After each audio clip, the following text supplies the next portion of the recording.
92% of people say they feel uncomfortable receiving compliments. But most of them just laugh it off, change the subject, and move on. You don't. When someone tells you that you did something well, something inside you quietly rejects it, not because you're ungrateful, but because some deeper part of you simply doesn't believe it's true. That's not a social habit. That's something else entirely. And that's exactly who this video is about. There was a time when you didn't do this. There was a version of you that heard, "You're so smart," or "You're really good at that," and just felt good. Simple, clean. No internal argument, no instinct to correct them, no quiet voice saying they're wrong or they don't really know you. That version of you existed, probably somewhere around 5 or 6 years old, before the world started teaching you what praise actually meant, before compliments came with conditions, before being seen felt less like warmth and more like exposure. At some point, something changed. Maybe the praise in your home was inconsistent, lavished when you performed and absent when you simply existed. Maybe the adults around you modeled deflection so consistently that humility became indistinguishable from self-erasure. Maybe you learned early that standing in the light of someone's approval meant you could just as quickly disappoint them. So you started doing it yourself, rejecting the compliment before it could be taken away. You became the first person to tear down what someone else tried to build in your honor. And you called it modesty. But here's what nobody tells you: it was protection. Dr. Kristin Neff, the psychologist at the University of Texas at Austin, whose research on self-compassion has been cited in over 1,000 peer-reviewed studies, found something that cuts directly to the center of this. She discovered that people with low self-compassion don't just struggle to be kind to themselves, they actively resist external kindness too.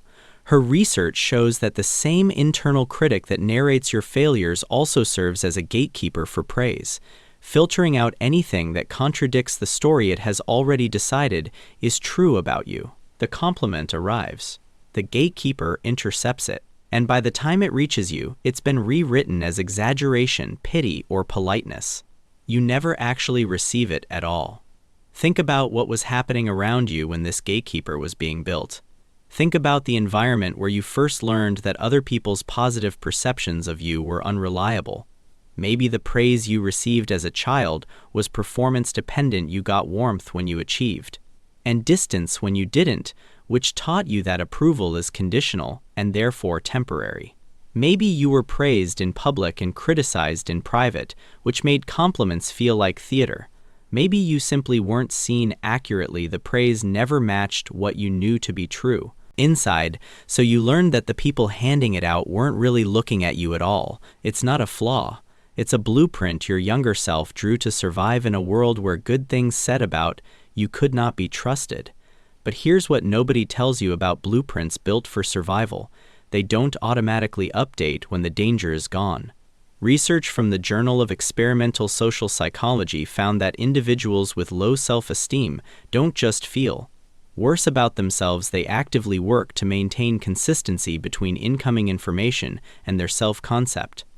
In other words, when a compliment arrives that contradicts your internal narrative, your brain treats it as a threat to its own coherence and pushes it away. This isn't low confidence. This is your nervous system defending the only version of yourself it knows how to manage. And according to a longitudinal study from the University of Waterloo, this pattern left unexamined correlates with higher rates of chronic self-doubt, difficulty in close relationships, and a persistent background hum of feeling fundamentally unseen, even by the people who love you most. You are being protected from the very thing you need.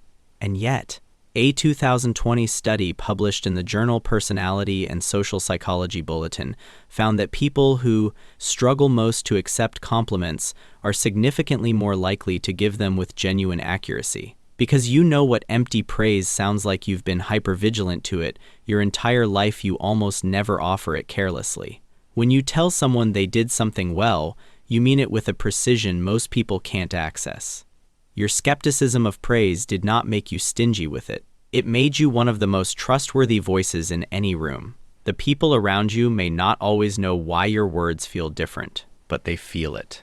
Your compliments land because you have spent a lifetime understanding exactly how hollow the false ones are. Society calls you self-deprecating, overly modest, difficult to compliment. The real word is discerning. You are not someone who rejects kindness because you don't deserve it. You are someone whose internal standards are so finely calibrated that you require authenticity before you can let anything in. You are not closed. You are precise. And precision, in a world full of noise, is not a limitation. It is a form of integrity. So here is your permission. If you've been waiting for someone to hand it to you, you are allowed to let one thing land. Not all of them. Not immediately. Just one. The next time someone tells you something true about yourself and part of you knows it's true, even as another part rushes to correct them, you are allowed to pause before the gatekeeper speaks. You don't have to believe it fully. You don't have to say thank you with conviction you don't feel. You just have to let it exist in the room without immediately escorting it out. That pause is not naivety. That pause is practice.